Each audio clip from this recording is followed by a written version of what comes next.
Welcome back, ladies and gentlemen. If I could please remind you to find your cell phones and silence them from our break. Hope you all had a nice break and were able to get Christopher and Shannon's books purchased and signed. We will be doing that throughout the day. But up next is our second session of the day, Women in Uniform. We have a special panel. Many of you are familiar with our programs, as we saw with our first two speakers, established writers and historians who have their books under their belt. But we wanted with this program to incorporate two wonderful emerging scholars that we've gotten close with over the past couple of years, and it's a way that we want to nurture their growth. We see their promise, and we want to provide them the opportunity to present in front of our crowd, but also provide you the opportunity to hear some of this wonderful new history that's being worked on by those future stars in the field. We have Brittany, who was with us in the 2023 summer seminar in military history, which was a 3-week residential program with about 20 other ABDs and postdocs. And then we have Molly, who is a student in the museum's partnered program with Arizona State University, World War II Studies master's degree program. Connie Gentry, who's the producer of today's program, was scouting and saw both of them present at the Society for Military History's annual conference and said we should incorporate them in a program, and it should be this program. So I'm delighted that they're both here. To chair the session is going to be my colleague and friend, Dr. Jennifer Putnam. She is the Jenny Craig Institute's research historian, recently promoted to that position. Congratulations, Dr. Putnam. She received her PhD in history from the University of London, and her work on prisoner graffiti in Nazi concentration camps and ghettos has been supported by the Bonert Braunthal Trust and the Gerda Henkel Foundation, and she's published articles in the Holocaust and Genocide Studies Journal and the Journal of Contemporary Archaeology. So with that, I pass it over to Dr. Jennifer Putnam. Thank you so much. Good morning, everyone, and thank you so much for being with us today. My name is Jennifer Putnam, as Jeremy said, and I am the research historian here with the Jenny Craig Institute. And I have the distinct pleasure of chairing our Emerging Scholars panel. So first up today is Brittany Huner, who will present on the recruitment of women in World War II. Brittany Huner is a PhD candidate at the University of North Texas. Her dissertation examines how the Women's Military Corps created their own idea of the military woman through various creative media, and how that image worked with popular culture and official military portrayals in the 1940s. Brittany is a student fellow at the Military History Center at the University of North Texas, a member of the Society for Military History, and a member of Phi Alpha Theta. Her publications include several book reviews, an article for the National World War II Museum, and she has a chapter in an upcoming book about the Saturday Evening Post during wartime. Recently, she also worked on an exhibit at the History Colorado Center about the 10th Mountain Division in World War II, which is open from now until October 2024. Thank you so much for being with us today, Brittany.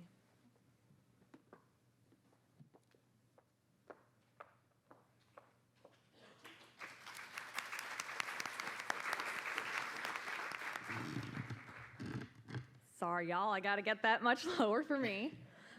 I really just want to thank Connie and Jeremy first for inviting me to be here. It's such a huge honor to get to present my research here. All right. During World War II, patriotic materials were everywhere in the United States, imploring people to support the war effort through buying bonds, following along with rationing, working in necessary war industries, and of course, enlisting in the military.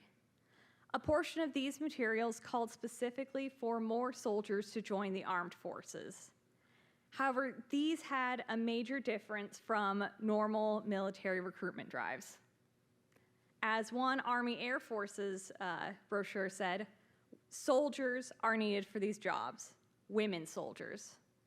Women were enlisting in the armed forces, and despite their non-combat service, the military was calling them soldiers. Just some quick background. Due to manpower shortages at the beginning of the war, the armed forces and Congress established women's corps for each of the branches.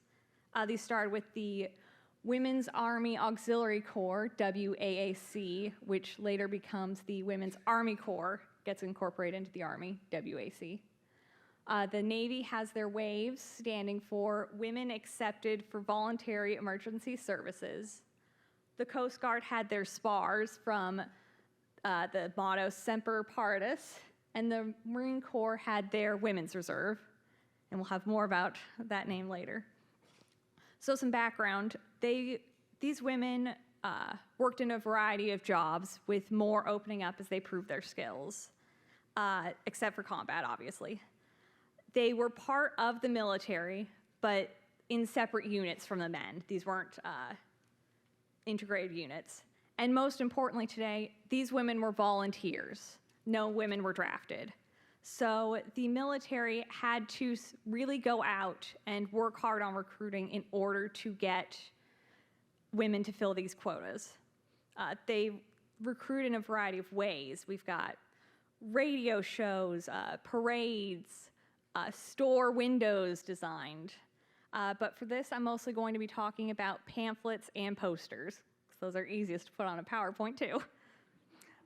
So throughout the establishment and service of the Corps, many people questioned whether women should be in the armed forces. These concerns revolved around traditional gender roles and whether women possess the skills and temperament required for their work. So recruiting had to reassure the public of women's abilities and their continued femininity, but also emphasize their important and vital role in the military. They focused on traditional aspects of femininity to argue that there was a logical place in the military sphere for women to contribute to the war effort. In doing so, the military created this idea of a female soldier who could be part of the military, yet still retain enough traditional qualities to be more accepted by the general public. So one of these first major public concerns revolves around ideas of appearance. A lot of questions about, can the women wear jewelry? What's their hairstyle going to be like? Can they wear cosmetics? A guide for RAC recruiters actually recommended that the recruiters have a hat rack in their office with various WAC hats in different sizes for recruits to try on and see how they look. The include script told them that the Army wants you to look attractive, and women are allowed to wear cosmetics, nail polish, and hair in any way that's becoming. FAQ sections often had these questions about what women were allowed to wear, and it was that everything was permitted for hair and cosmetics as long as the women used good taste. The Marine Corps actually took this a step further with lipstick and nail polish that needed to match the scarlet hat cord, which you can see on that poster. Cosmetics businesswoman Elizabeth Arden actually designed the official lipstick, rouge, and nail polish for the Women's Reserve, which you can see the ad right there. It's known as Montezuma Red for the Corps. In this way, cosmetics are actually part of the uniform, despite the women entering this traditionally male sphere. So this eased the concerns of women who feared losing their identity in joining the military, and it also made their enlistment more acceptable to the men around them. Now, the uniform is probably the most visual representation of the military, so that needed to not detract from their femininity. A WAC brochure said that a WAC wears a uniform as smart as any soldier's, and she's as proud of it as he is. There was a lot of emphasis on style and fit. The Waves and Spars uniform were designed by Mambochet, which both of these posters emphasize. They constantly advertise that there's tailoring for the perfect fit of the uniform, emphasizing these ideas of the uniform being attractive. There's also the cost of clothes to emphasize how stylish these might be. As you can see there, It's often quoted as $200 worth of clothes free, since the uniform was paid from a clothing allowance. All of these recruiting brochures frequently include numerous photos and drawings of the uniforms in its different sets. And often these are presented very similar to civilian clothing advertisements. As you can see here, I've got a page from Women's Magazine compared to military recruiting brochure. And the women, as you can see, are posed often in the same way as the models. And even more here. So you don't just get one photo of what uniform you're going to wear. You get to see the different styles and different poses.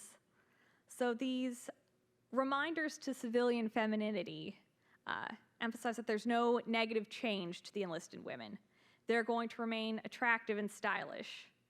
They encourage women to join to get these stylish uniforms, but also reassure the men that these are feminine women. The other main public concern revolved around character. There was a lot of fear about women joining the military in the 1940s, that they were joining because they were loose women and they just wanted to sleep with men, and that the Army was going to use them as prostitutes, or that they were joining the Army to sleep with women, that they were lesbians. This really came to a head in 1943 with what's called the slander campaign, with newspapers claiming that the Army was using them as prostitutes, they were being issued prophylactics, and that hundreds of WACs had come home from North Africa pregnant. It got to the point where higher-ups, even Eleanor Roosevelt, made speeches defending these women and proclaiming all these rumors as even acts as propaganda. So there was a lot of emphasis in recruiting that, no, these are good, moral women. They emphasize character as one of the eligibility of joining. And then also talking about the types of women that your recruit is going to meet, that they all come from a wide variety of backgrounds. You're going to meet women who've had different life experiences from you, but they're all fine American women. They also emphasize religious services and civilian counselors. So there's an atmosphere that's promoting community and good behavior. Often these are compared to camp or college life even. However, despite this emphasis on showing the feminine woman, the good character woman, the military really frequently looks at them as soldiers. There's a whole series of WAC posters that I've got here with the tagline, "Good Soldiers, the WAC." The Book of Facts about the WAC, one of the main WAC recruiting materials, frequently uses the term soldiers. They're good soldiers, the WAC. This whole focus really puts this idea of value of these programs to the war effort. So as soldiers, they are also part of the same team as the men, and they emphasize a lot of praise from male soldiers. In this quote, ask any Army man what he thinks about the WAC, the general, the colonel, G.I. Joe himself. And here's what he'll say: they're soldiers, good soldiers. Airwac brochures also emphasize they're soldiers too, women soldiers who are being trained as good soldiers. Another brochure even says, a WAC is just as much of a soldier as her sweetheart, husband, son, or father in khaki or olive drab. She's a member of the Armed Forces of the United States. Women are included in this category of soldier and respected and valued by the men, male soldiers, and commanding officers around them. The Marine Corps takes this a step further. You'll remember at the beginning I talked about the Spars and the Waves, all their nicknames. The Marine Corps don't have a nickname. There's a frequently quoted quote from the Commandant of the Marine Corps, General Thomas Holcomb. They are Marines. They don't have a nickname, and they don't need one. They get their basic training in a Marine atmosphere at a Marine post. They inherit the traditions of the Marines. They are Marines. All of their brochures emphasize that they are Marines, even, as you can see, be a Marine. As a member of the reserve, you don't belong to an auxiliary, they argue, that you're actually a Marine. Their FAQ section even says, the answer to the question, will I be working with men or women, is both. You will be working with other Marines. In another one's brochure, they talk about boot camp and that the purpose is to turn you from a woman in uniform to a Marine. There's this constant emphasis that these women are Marines, just like the men, other than combat service. The other branches sort of follow the same pattern with emphasis to the branch of service more than the individual women's corps. A WWII brochure says be in the Army when the war is won. They constantly talk about jobs being Army jobs on Army posts instead of just WWII jobs. I did not realize how that sounded until I just said that. No pun intended. Ugh. Yep, okay. Talking about language, there's also this focus on military language. There was a guide published called A Personal Message to the Family of the Girl Who Has Joined the Army to help that helps reassure families that your daughters are going into a good service.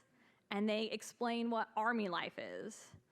All these brochures frequently use military terminology. They talk about barracks and basic training rather than using civilian terminology.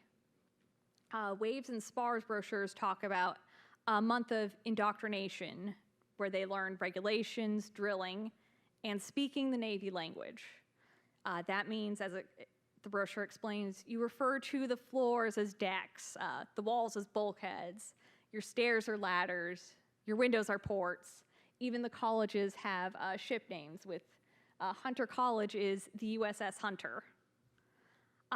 In addition, they emphasize that this common language ties the women to the military sphere, and the RAC Recruiter's Guide says it's a benefit to connect with your male loved one who might be in the service. You understand more about his new work and interests than you could ever sitting at home. It gives you a common language, a common viewpoint. It's something you'll share together not only now, but the rest of your life. So frequently, they compare male soldiers to these women to imply their new role as a type of soldier. They talk about jobs that women handle as well as the men, or better than the men. There's emphasis on certain specialist schools that enlisted men attend that are now open to the women. There's pictures all over that show men and women working together in various jobs as like this idea of acceptance. They also emphasize, oh, I know, this is one of my slow slides. So there it is. It's a big picture, so. There's this emphasis on the vital role of the Women's Corps in the war, that this is a very necessary thing in order to win, and that these women are part of larger military goals. Most interesting comparisons to male soldiers are actually through the rank and pay. As a Waves book emphasizes, the ratings you hold are the same ratings held by the men of the Navy. Your rating earns the same pay. It represents the same skill, the ability to do a job well according to Navy standards. Often these various brochures talk about how women receive the same pay as the men of the same ranks. That WWII Parents Guide I mentioned earlier emphasizes that women receive all military benefits, things like free mail, reduced costs for transportation and entertainment, government rates for life insurance, and later in the war, even the GI Bill of Rights. In FAQ sections, when there's questions about insurance or allowances for dependents, instead of just saying a simple, yes, this is how much allowance you get, yes, this is your insurance, it's you get the same as the Navy or Army men. By enlisting in the Corps, the women gain access to benefits exclusive for the military, further identifying them as soldiers. Along with the same ranks and pay, that means women are held to the same standards. The Marine Corps emphasizes that the women are subject to military discipline after training. In those FAQ sections, we've got even more emphasis about standards. The question of wearing civilian clothes only for active sports. You are part of a great military organization, and like other Marines, you'll be required to wear your uniform for the duration. Number of combat hours, or number of working hours, like combat Marines, as long as you are needed. Even free time, yes, but you need to conduct yourself in a way that benefits the Corps. Specialized training, that the Marines are renowned for their training and drill, and they'll train the enlistees. On the question of receiving a discharge before the end of the war, the Marine Corps said, "You will be accepted in the Marine Corps on a basis of absolute equality with men. It will not be possible for you to resign any more than a man at the front can resign." This makes enlistment seen as a serious choice for women. They're following the same high standards as the men, further presenting them as real soldiers. So, public concerns over perceived threats to femininity.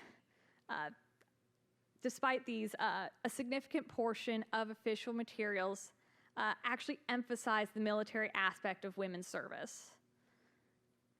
They reassured families of the character of military women and implied the importance of femininity in these discussions over appearance.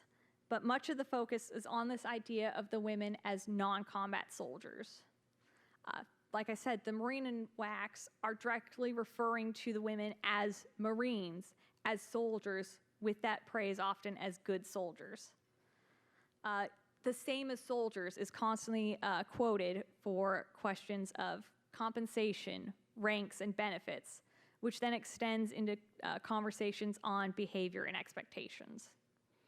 There's an emphasis on, above all else, the vital role of these corps, and they're part of a larger patriotic duty and effort. As one brochure for the US Navy says, "You'll be serving not as a man or a woman, but as an American working for victory." In labeling the women as soldiers, even with all these various reassurances, Armed Forces recruitment helped create a newer version of the military woman who could be part of an important part of the military, but still remain traditionally feminine enough to help persuade the public to support her wartime enlistment. Thank you.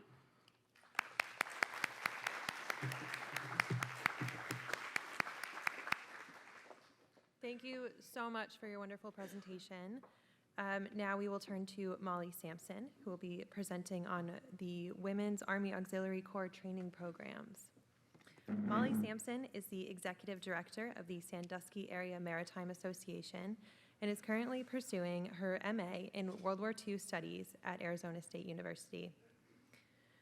Molly's research focuses on the Women's Army Corps in World War II, exploring how gender, social, and military history collide.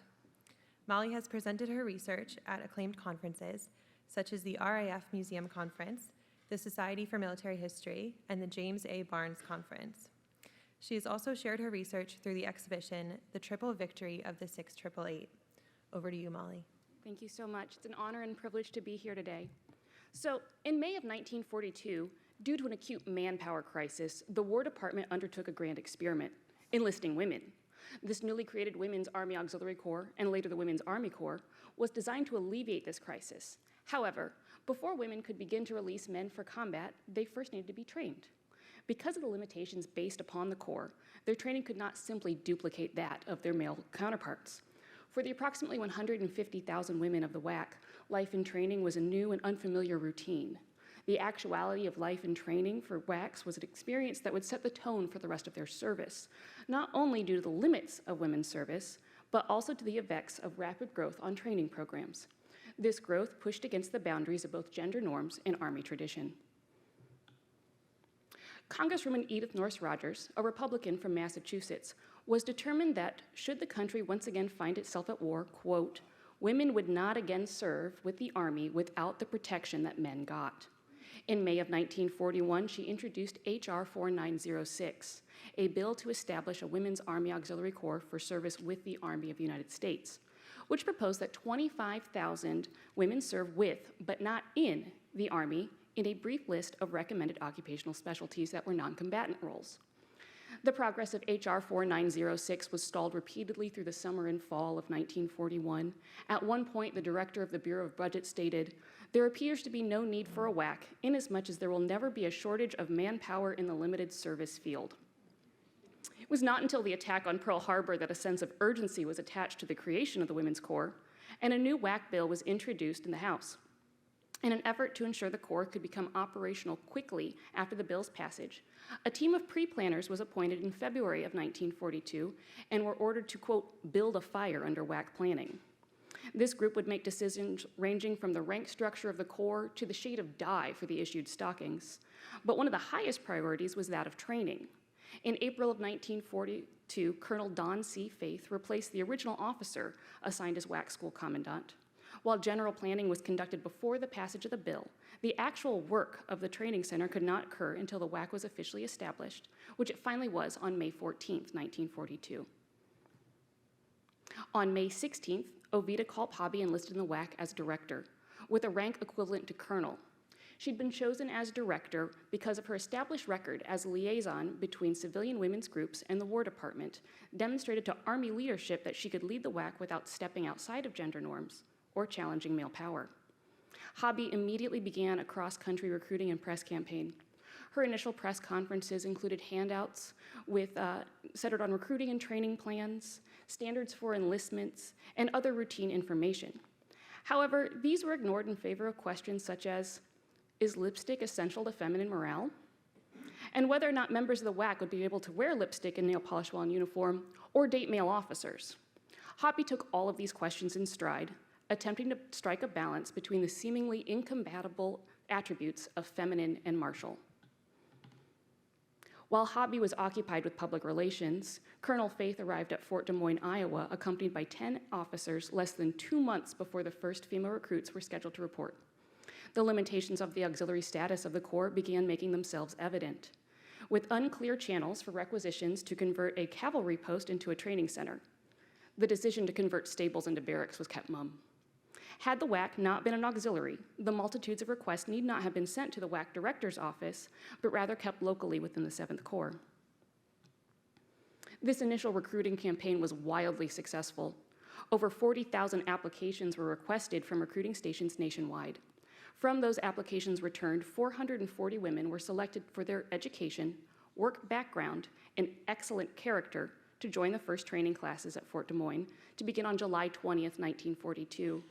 This number reflects the 10% rule of the Army, and therefore of its auxiliary, capping the number of black troops at 10.6% of the total. Concurrent with the initial 440 officer candidates were 273 women selected as the first enlisted trainees, intended to become the training center station complement after graduation from basic training.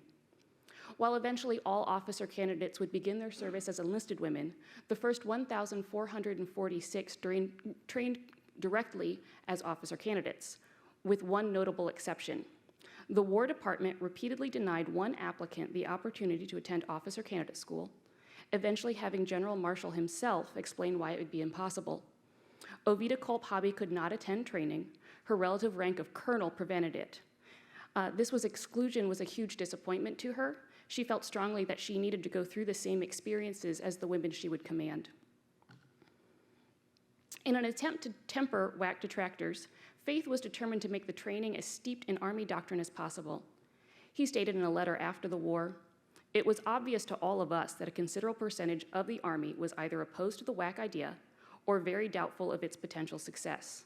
The best way to combat this attitude was to train the new soldiers in those qualities in which the Army values most highly: neatness in dress, punctiliousness in military courtesy, smartness and precision in drill and ceremonies, and willingness and ability to do the job. While these highly valued qualities could transcend gender, Many of the practicalities of training and the social norms of the time could not. The initial training program, created in April 1942, was a mere 4 weeks long and based on a 39-hour training week. Following training, a soldier, male or female, would be fit both physically and psychologically, as well as well-informed to the parameters of their duties, responsibilities, and privileges. Since combat training was forbidden to women, training itself could be shorter and less expensive, and as described by Nancy Shea in her 1943 overview of the WWII, quote, streamlined to meet the problem of training women to take over military duties. The first classes in July 1942 had the distinct pleasure to be the test subjects of the new training program. Maddie Treadwell, WWII historian, summed it up thusly: as the women learned about the Army also began to learn the many items about the administration of women that could be learned only by experience. Members of the first training class, such as Charity Adams, Betty Bandel, and Elizabeth Pollock, would publish their letters and memoirs describing the highs and lows of being trailblazers. After her first day, Bandel sent a telegram home to her mother in Tucson: happily and amazingly in Army after one short day, eating, marching, and listening. Similar sentiments were shared by many of her classmates in the early days of training. Also shared by the women was a dawning realization that while they were ready to serve their country, the Army may not have been as prepared for them. Many of the junior officers assigned as instructors lacked any experience in teaching or public speaking, or even the Army itself. Auxiliary Pollock's letters describe the men teaching her basic training courses. Our second lieutenant is a nice young man, but evidently he's never taught before. The captain kept interrupting and suggesting he do it differently. The quality of teaching and the difficulty of the courses were frequently a disappointment to the women, 90% of whom had collegiate degrees and expected the classroom training to be similar to their college experiences. Their disappointment was not shared by their training cadre, who were frequently surprised at the esprit de corps and dedication shown by the women. Initial concerns that female soldiers would find the adjustment to a life of strict discipline and regimentation difficult were unfounded. Adams described her only ambition in training was to do a good job each day. The first class had been told by Director Hobby, your performance here will set the standards of the Corps. This is a hard task. You will live in the spotlight. Even though the lamps of experience are dim, few, if any, mistakes will be permitted. The future WWICs held themselves to high standards. Male training staff commented on their esprit of the women, shown in their use of leisure time to drill and study. According to an anonymous male officer, they learned more in a day than my squads of men used to learn in a week. These efforts carried auxiliaries through the growing pains of the first month of training. Some of the struggles discovered by the first classes were shared by the men training for combat across the country. Sleeplessness, sore feet from seemingly endless drill and marching, although only the WWICs were required to do so in heels, inclement weather, and lack of privacy. When class standings were released near the end of training, the women were faced with a staggering difference between their values and that of their male cadre. The women rated best their classmates who demonstrated mature judgment and a willingness to work for the greater good. However, their male officers were found to have rated most highly the younger and prettier women of the classes and those most willing to date their company officers. Rating difficulties aside, the first officer candidate class graduated on August 29, 1942, with a 99% graduation rate. Those who had been selected to serve as training company officers started their assignments the next day. Expansion and change were constant in the first year of the WWII. Throughout the autumn of 1942, the original program saw mostly minor changes. The continued expansion of the Corps necessitated the establishment of additional training centers. Following the opening of the second WWII Training Center in Daytona Beach, Florida in October 1942, the responsibility of training was transferred to a centralized WWII training command led by now Brigadier General Don C. Faith. Training Command also saw the first significant change to the WWII training program a mere 20 days after its establishment. Mobilization Training Program number 1 added 34 training hours with the addition of new courses. This training program was implemented just in time for the opening of the third WWIC Training Center at Fort Oglethorpe, Georgia. Another cavalry post, Fort Oglethorpe had the largest capacity of any WWIC training center. 2 additional training centers opened in March of 1943, but both closed within 6 months. As the Corps approached its first birthday, planning had begun for the conversion to the Women's Army Corps, eliminating the pressures of the Auxiliary Corps. The WWII bill passed on July 1st, 1943, and by the time the last auxiliary reenlisted in September, changes to Mobilization Training Program Number 1 had been made with the addition of a 5th week to the basic training course in order to aid trainees in the transition from civilian to soldier, with additional emphasis on the WWII's new status within the Army. Since it was no longer a separate organization, Training Command shuttered, and its functions were transferred to the Office of the Commanding General, Army Service Forces.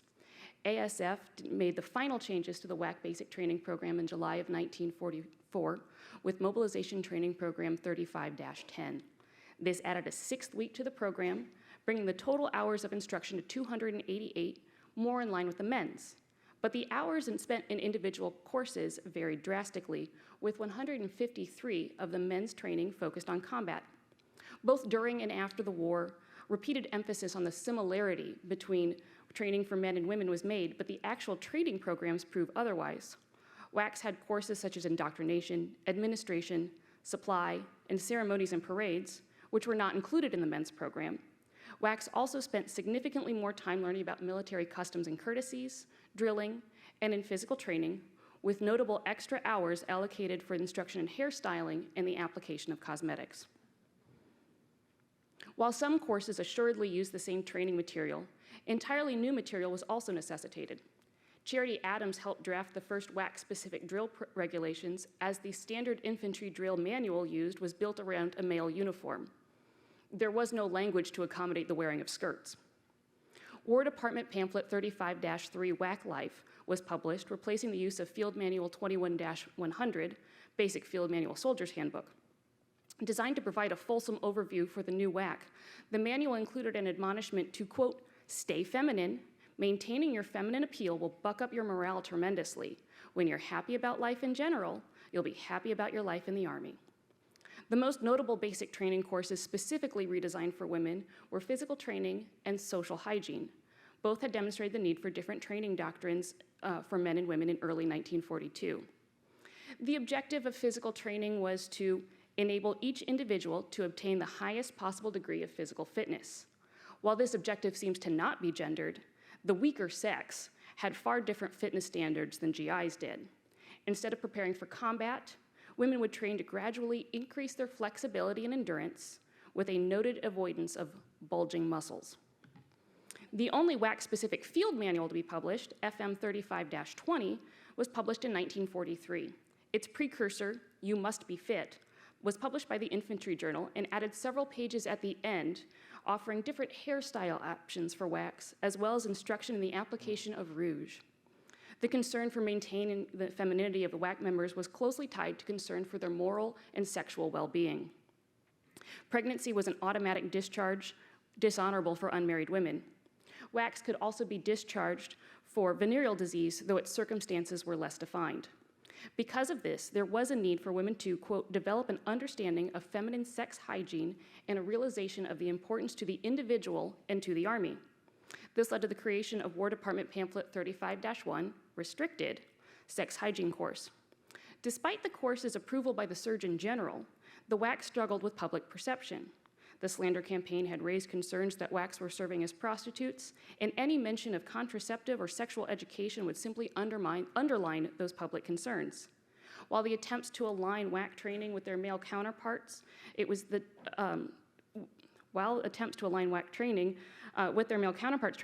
gendered bodies entering service that tested the limits of Army basic training doctrine. Now, following graduation from basic training, women were either assigned directly with a duty station or were selected to attend specialist training.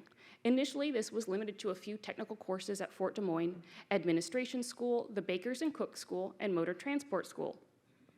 Bakers and Cook School was unpopular among trainees. Viewed as menial, its reputation was not aided by the tendency to assign women who had scored poorly on the Army General Classification test to this course. Motor Transport School was designed to train women to drive and provide light maintenance on Army vehicles, similar to the training given to men, but with a lesser focus on maintenance and a restriction on vehicle classes that could be driven by women. Of all the specialist training, motor transport received the most focus from outside the WWII, even featuring in the MGM film Keep Your Powder Dry, starring Lana Turner. As more occupational specialties were open to WWIIs, so too were additional specialist trainings. The 3rd WWII Training Center offered the widest variety of specialist courses. Beyond the above, Fort Oglethorpe was also home to a recruiting school, a military police school, medical technicians school, overseas training, and eventually officer candidate school following its relocation from Fort Des Moines. All of these courses strayed from their male equivalencies, allowing gender to change the training program. The military police school was a pet project of Training Center Commandant Hobart Brown, but WWICs lacked the ability to police men, carry arms, or serve on exterior guard posts. Beyond those courses offered at the WWII training centers, women were able to attend Army specialist schools nationwide. By the summer of 1943, the opening of existing schools demonstrated the changing roles of women. WWICs trained in radio operation and repair, enlisted women were given the opportunity to attend the Army's Photographic Laboratory School, Army Bandmaster School, and the International Business Machines School. WWIC officers were also given opportunities to enter training schools that had been open only to men a year before. The most impressive WWIC officers attended what was called the toughest military school in the country, perhaps the world. Before the admission of WWIC officers, enrollment in the Command and General Staff School was open only to field grade officers with 17 years or more experience. Now the school was filled with mostly junior officers, many of whom had a year or less of experience. While the goal of WWIC training was to make available to the national defense, when needed, the knowledge, skill, and special training of the women of the nation, it was the quotidian experiences of life at the training centers which would characterize the service experiences of the women. Upon arrival at a training center, trainees were immediately set to a reception and assigned to a receiving battalion for their first few days. This time was needed for activities including testing, fitting of uniforms, and inoculations, and offered their initial glimpses into the severities of Army life. After reception, the women were assigned to the training company that would be their home for the following weeks. A September 7, 1942 Life magazine article provided the American public with a glimpse into the first WWIC training center. Photos showed the women's barracks, the women at exercise, at mess, and at leisure after the training day ended, showing the idealized all-American woman in a setting that seemed not dissimilar to summer camp. Women lived and worked with the same training units for the entirety of basic. Their days were held to a regimented schedule, waking up to first call at 5:45, giving them 15 minutes before reveille, calling them to morning formation. Many women quickly realized that they needed more time in which to get ready, and would wake up even earlier in order to style their hair before hours filled with classes and physical training. A retreat was called at 1700, followed by mess. After supper, the women had 3 hours to themselves to study or relax, with final bed check at 2300.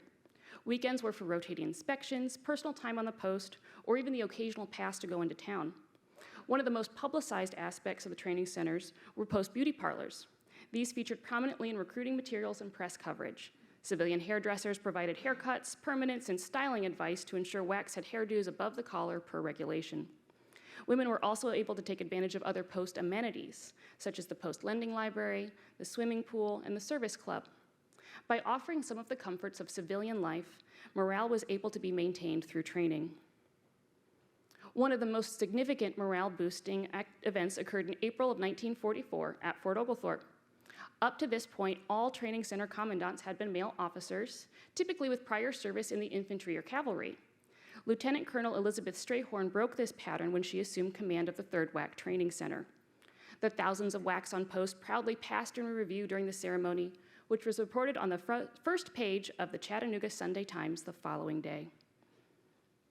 However, not all aspects of life and training were positive. Beyond the expected difficulties of becoming a soldier, the Army segregation policy added even more difficulties for its Black members. The first WWIC Training Center offered basic training for Black women from the get-go, but with separate training platoons, housing, messing, and recreation. Tables in the mess hall were marked reserved C for colored, until complaints by activist and WWIC advisor Mary McLeod Bethune and the NAACP led to the removal of the signs, but not the end of segregation. Charity Adams wrote of the constant reminder of systemic racism while in training.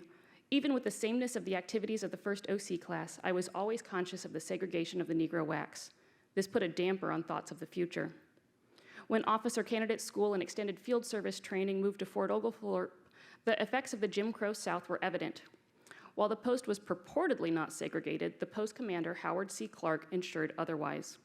In November of 1944, one of the members of WWIC Detachment No. 2 Beatrice Jackson was arrested for crossing the color line on a post bus. A few months later, one of the members of the 688 at Fort Oglethorpe for extended field service training recalled seeing segregated white and colored water fountains on the post. These experiences would also temper the rest of the women's time in service, examples of the ongoing Double V campaign, which would lead to the post-war civil rights movement. As the war began to wind down, plans were made for the demobilization of the WWII, which had only been authorized for the duration in 6. In early 1945, the War Department announced that the Corps would be reduced to a peacetime strength of 10,000 WWICs, down from a wartime peak in April of 1945 of 99,288 members. Hobby resigned as WWIC director in June of 1945. Her final reports included censure and recommended improvements of the WWIC training program, including a need for advanced training schools not only for personnel officers, but also for enlisted cadre, with an emphasis on the gendered medical, social, recreational, psychological, and disciplinary needs of women soldiers. As demobilization began following VE Day, the end of WWIC training was faced. Fort Oglethorpe closed shortly after in July, and its last few months had been spent predominantly focused on medical technician training, anticipating the changing needs of the Army. WWICs were no longer needed to replace men for combat. Instead, the area of highest need was to care for the wounded soldiers returning home. Following the closure of the 3rd WWIC Training Center, Lieutenant Colonel Strayhorn transferred to Fort Des Moines to lead the training center into 1946 before training ceased the same year. The Women's Armed Services Integration Act of 1948 revived the WWIC as a regular part of the Army, and training was relocated to Fort Lee, now Fort Gregg Adams. The WWIC's ability to ameliorate the manpower crisis that the United States faced during World War II was controlled by its success in training its members. It played a vital role in releasing men for combat assignments due to its ability to quickly train tens of thousands of WWICs, despite its limitations, experimental status, and constant expansion efforts. The experiences of life and training for WWICs set the tone for the rest of their service, again, pushing against the boundaries of both gender norms and Army tradition. Thank you.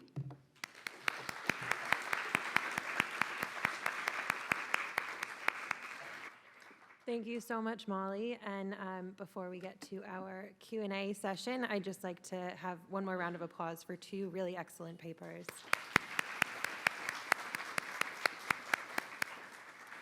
So I am going to take the chair's prerogative and ask my questions before we turn it over to the audience.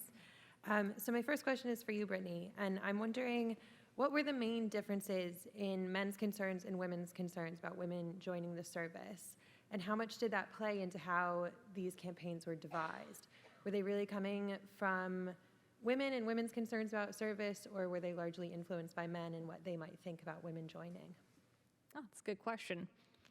I have to say it's kind of both, because a lot of what I've talked about with the ideas of retaining femininity and ideas about character, a lot of those were coming from both men in the Army and civilian men, and then like civilian women, so like mothers of potential WWICs and their family members.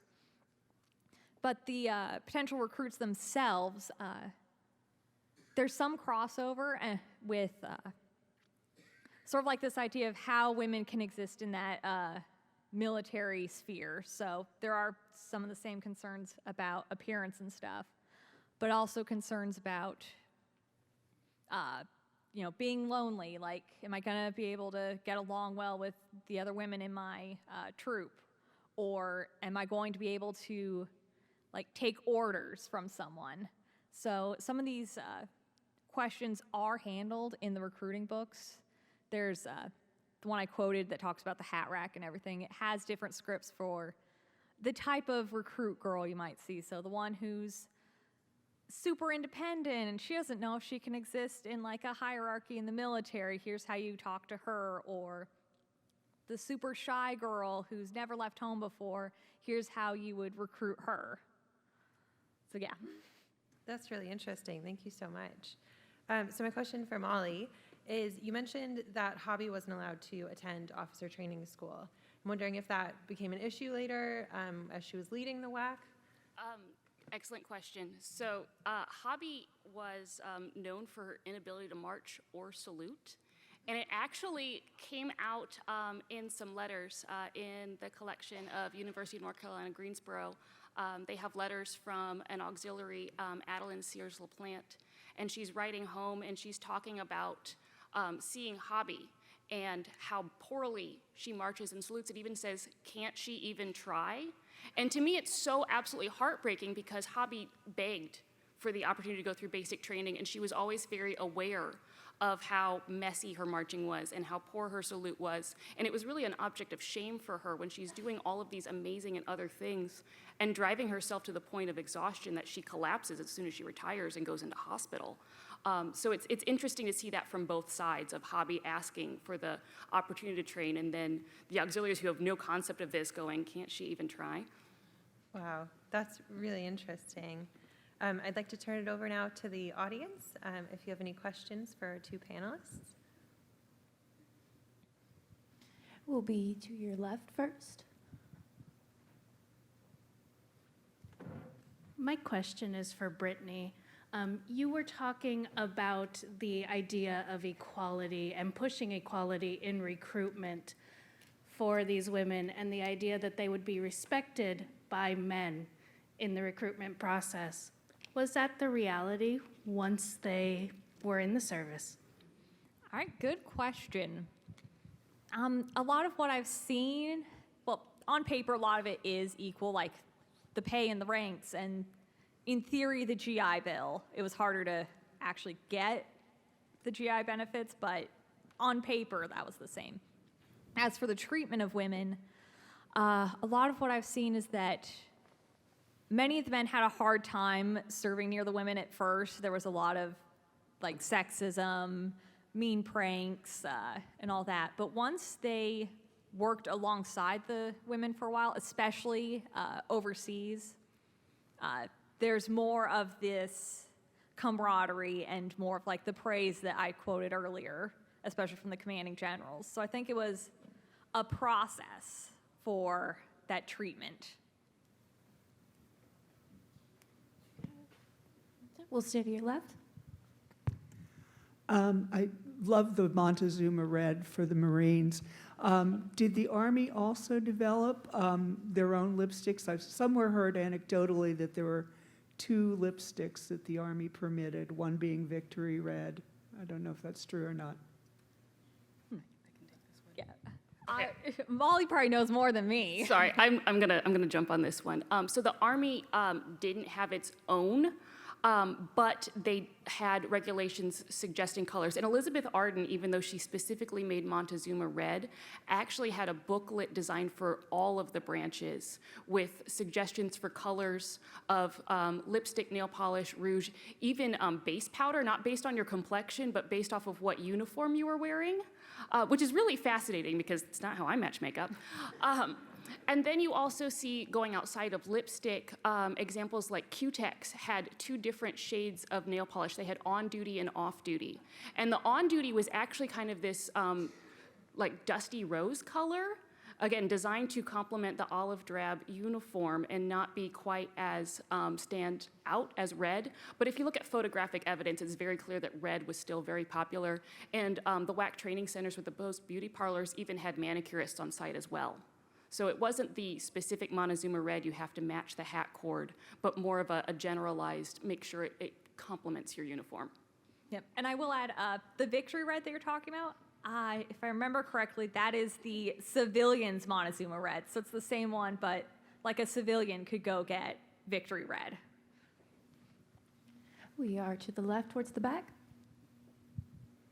So I'm curious to know y'all's thoughts and potentially your research on the change in having hairstyle and nail polish and lipstick be so important for the uniform when women were first allowed, and then making the transition to you can wear nothing, no makeup, nothing that makes you feel like a woman in uniform, to now in 2022, AR 670-1 was changed, and we can wear lipstick, we can have nail polish, we can wear our hair in a ponytail. What are your thoughts on that change, and why do you think it happened? Okay, I can go on ahead and start. I haven't done much research on post-World War II, but from a lot of the things I've been seeing about those regulations, I think the 1940s, there's still this emphasis on femininity and this idea that women are only in temporarily, they're not going to forever be in the armed services. So I think emphasizing women retaining their femininity, there's more emphasis on. Being allowed to wear being encouraged to wear the cosmetics and the nail polish. And I think more modern with men and women serving together, there's less of like the individual feminine and more you're part of the larger military unit that doesn't want to emphasize like each individual's style. So that would be my thoughts. I'm sure Molly's got more too. I think it also kind of ties into that concept of second wave feminism, as we're not so tied to those strict gender norms of we need to be more palatable to men by overemphasizing our femininity, that we're not challenging them, that we start moving towards this, again, as you said, a more homogenized military. It's also moving out of that duration plus 6 months experimental mindset into a regular part of the Army and a career option rather than this like liminal space of sorts.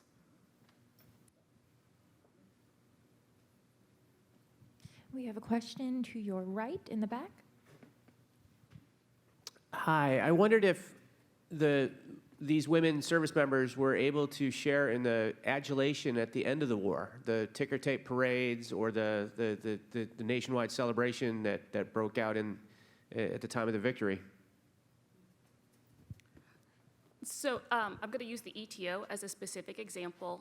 There was this really wonderful parade that happened, and it was a joint VE Day and WWII birthday parade in May of 1945. And you see these thousands of service women marching down the Champs-Élysées. And the fact that they were sharing in both the celebration of VE Day and the anniversary of WWII service, to me, is really important. But this is also tempered by other individual homecoming experiences. You have Dorothy Millard Wyrick, who served with the 66th, 69th in North Africa and Italy, and she talks about coming home and having to return to post, and she has her uniform with her ruptured duck and her overseas stripes on her sleeve, and the first exterior guard she meets, a man in uniform, spits on her and says, "You're the reason I had to spend my war over here," and points at her overseas stripes. So you have both, where they're both getting to have this formal ceremonies and parades, which ties back to the fact that they had special parts of training for ceremonies and parades. There was this really persistent theory that women love parades that keeps popping up. And I don't know where it came from, but like at one point the phrase is, "Women like parades, so focus on that." But then you have this pushback where they're getting very, very negative reactions because they have stepped outside of the expected roles and gender norms so far during this period. Okay, I don't think there's probably much I can add to that. Molly, you had referenced the cut after the war. What was the general, was there a consensus? Was it all individual? Did they want to remain in uniform? Did they want to go back to their lives like so many of the other GIs wanted to? So again, it was a mix. Many women viewed this as this was their adventure of their 20s, their 30s, but it was not a permanent thing. They knew that this was temporary and they would be returning home. Other women found that their place really was within the Army. I'm going to keep speaking Army because WWII is my focus. And so they were the ones who were most willing to either stay into the occupation period past that 6 months or re-enlist as soon as we said, hey, this might actually become a regular thing. And as they're working towards the Armed Services Integration Act to bring women into the regular part, they were the ones that came back. And you see some really interesting examples of women who even took their discharge for a couple years, and then they come back after 48 and serve into Korea. So it was a back and forth and a mix of it. But the numbers of the WWII, the rest of the 20th century, through their disbandment, never reached what they had in World War II. I think the peak was about 35,000 in the late 70s. Yeah, and I can also add a little bit to that with some of the newspaper portrayals of what the women, especially actually the WWII in these articles, there's this emphasis on the women's service is going to help them in their normal post-war feminine lives. So they have these quotes that I'm not sure how true they were, that these women are going to use their Army money to go buy some pretty dresses, they can get married, and just making themselves more palatable to be wives and mothers after the war because of their military pay. So it's kind of an interesting thing. We have a question in the front. So Ovida Culp Hobby became what, a treasurer of the United States, and her name was on our dollar bills? So Ovida Culp Hobby, if I recall correctly, went home to Texas to rest and recuperate for a while. But because of her relationship with Eisenhower, she was assigned to HUD, Housing and well, it's HUD now, but I think it was a slightly different thing, but maintained a very strong presence in Washington through the 1950s. I mean, her career and her life overall was fascinating. She was the much younger wife of William Pettus Hobby, and when WWII enlisted, they could not have dependents under the age of 16, and they had 2 kids. I think the oldest was like 11, 10, somewhere in there. And Hobby said, "You can do more for your country by taking this role than I ever could," so he stayed home with the kids. So not really answering your question, but answering it and then going in more of a Hobby was fascinating, and I want to see more about her and more discussions of her because like she was really, really interesting to study and had a lot of contradictions in her life. And my other question is, do either of y'all know how many women were discharged because of pregnancy? Not offhand. I do have in semi-easy access the numbers for the ETO. It was not many, and most of them were married. Like the number of unmarried women dishonorably discharged for pregnancy was very, very low. And there's lots of accounts of how low the occurrences for pregnancy and venereal disease for WWIIs were compared to their male counterparts. So again, a lot of the concerns of the slander campaign were so unfounded, and the women were so concerned at the meeting Hobby's drive to set the standards of the Corps and being in the spotlight that they worked really hard to not violate that. So it was like in the tens. I want to say like maybe 20 or so in the ETO from 43 to 45. I think so. We are in the back left. Hi. A question for you about the problem of pensions. Because while women might have received pay in equal measure to the men during their service, they're not receiving the same kind of pension attention. So can you speak a little to that struggle and how we eventually overcome it? Unfortunately, I don't know actually a lot about the battle for pensions, so I will have to get back with you on that, but thanks so much. What I have heard and read is kind of limited, but it ties back to the concept of women are not heads of household. So it's deferring to the fact that they're not the ones expected to support a family, it's their husbands. And tying that to the GI Bill, I mean, the lack of or lower usage of women taking GI benefits, especially for education. If you look at the WWII, so many of them already had finished college, so they don't need to go back. They don't need to use those benefits because they're already ahead of the curve. I mean, at one point it was harder to become a private in the WWII than it was to become a male officer because the standards were so high. In the same area. I noticed in one of the newspaper clippings that when Hobby was mentioned, she was referred to as Mrs. William Hobby.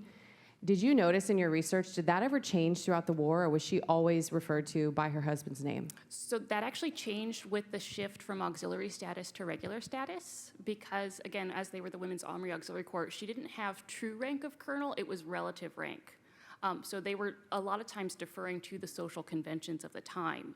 But once that transition happened, she was almost exclusively referred to as Colonel Hobby. Now, within the Corps, she was referred to as the Little Colonel by Betty Bandel when they were traveling through England in 1942. So the previous talk where we're looking at Eleanor Roosevelt traveling through Great Britain in 42, Hobby and Bandel were actually on that trip as well. But they kind of diverged once they got overseas, but they traveled together, which I think is a really fascinating overlap. I'm going to jump in with my own question. I have a question for Brittany, and I think Molly could probably speak to it as well. The design of the uniforms and their emphasis on being attractive and being tailored to fit women's bodies and to flatter them, did that interfere at all with them being functional? Did it stop them from being able to perform any of their tasks or make them more arduous?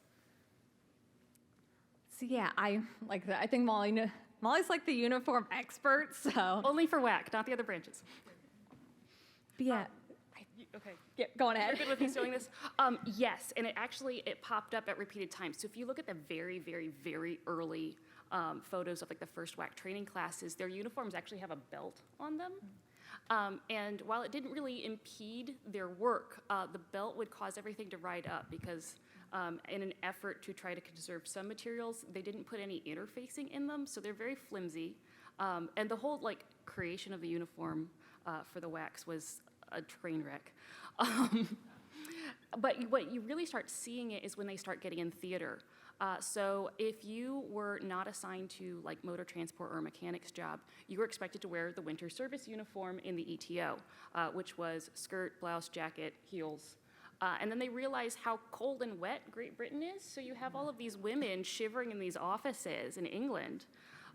So they start giving them bits and pieces of men's uniforms. It wasn't men's uniforms quite what we saw with Anna Rosenberg wearing, but things that would go under it. So they got the men's undershirts because they were significantly heavier than what the WWII had. And then you start seeing that making changes to the uniforms. So Rosenberg, when she was in that really beautiful short jacket, hers was actually a female pattern if you look at how the placket buttoned.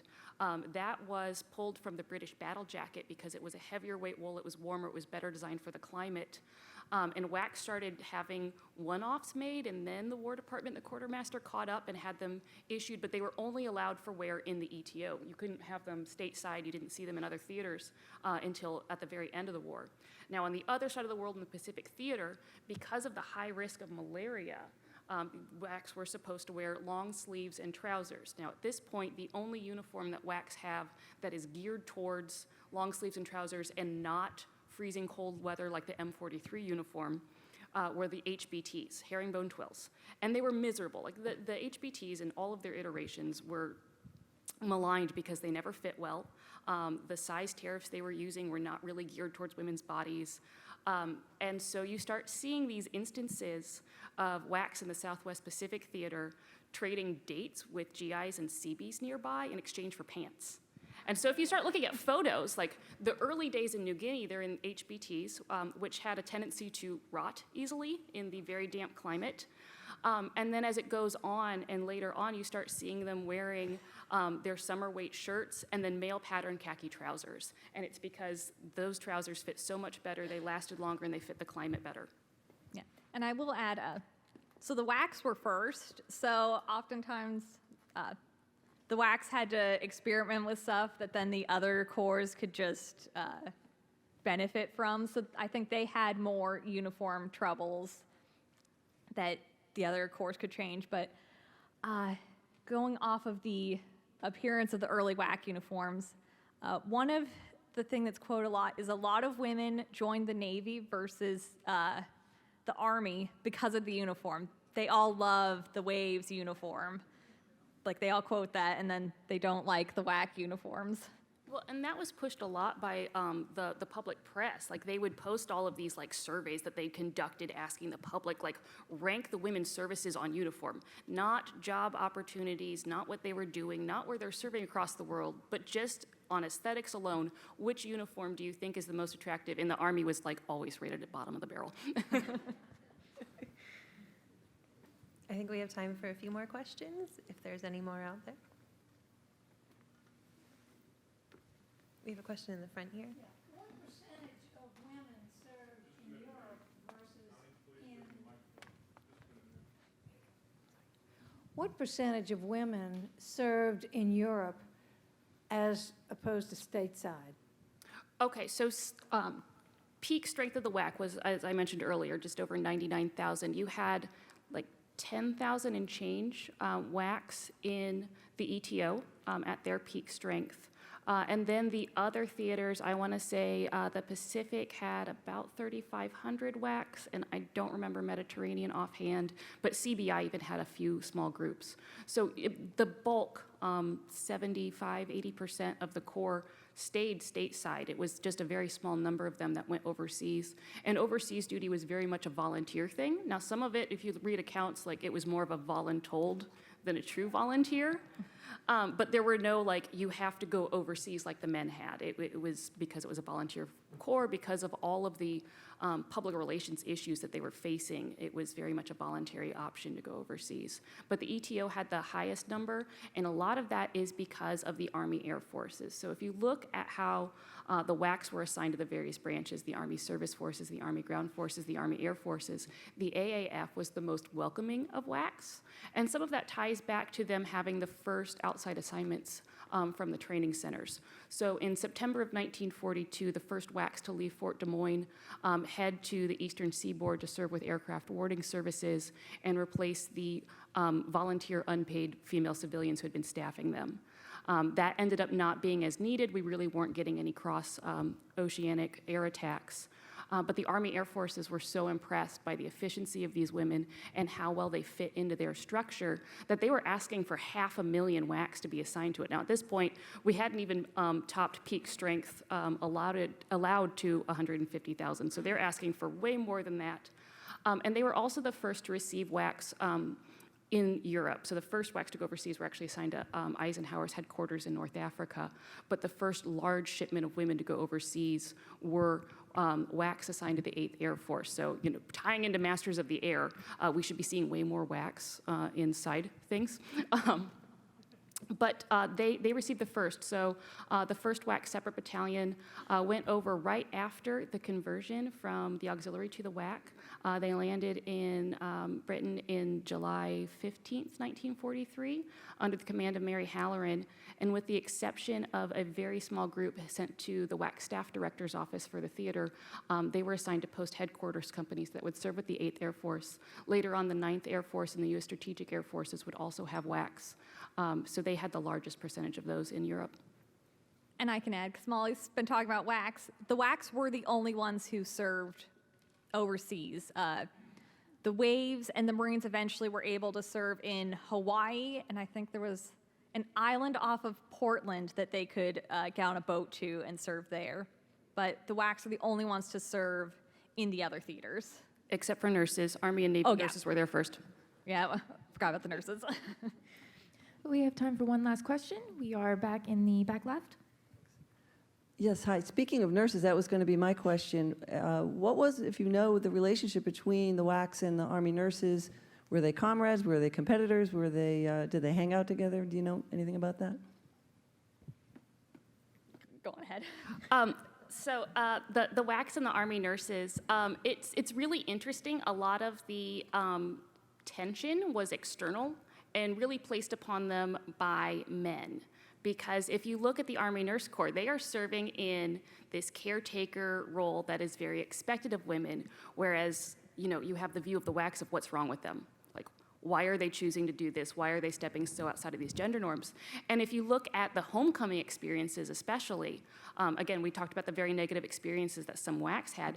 You don't see that with nurses. They, you know, they were the angels of the battlefield. They were what every GI wanted to see if he was wounded was a nurse, because she was going to take care of him both psychologically and physically.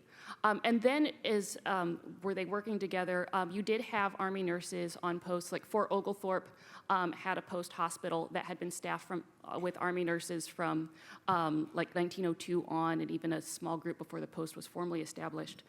And then you start seeing, once they're overseas, there was this really interesting Allied women's camp in the build-up for D-Day. And not only was it WACs and Army nurses, it was also women of the Red Cross. You had Canadian WACs and WAFs from the British forces as well. So it really was this really interesting group. And I can't remember the name of the woman, but she was from Royal Oak, Michigan, who was head of it. And the story of the WAC and the ETO briefly mentions it. And it's one of these things I have pinned as I want to learn more about this camp and how all of these women from all of these different backgrounds came together and how long it existed. Well, thank you so much, everyone, for engaging with these two amazing papers. Thank you again to Brittany and Molly for sharing these stories with us, and as well for your passionate answers to all these questions. Please join me again in thanking Brittany and Molly.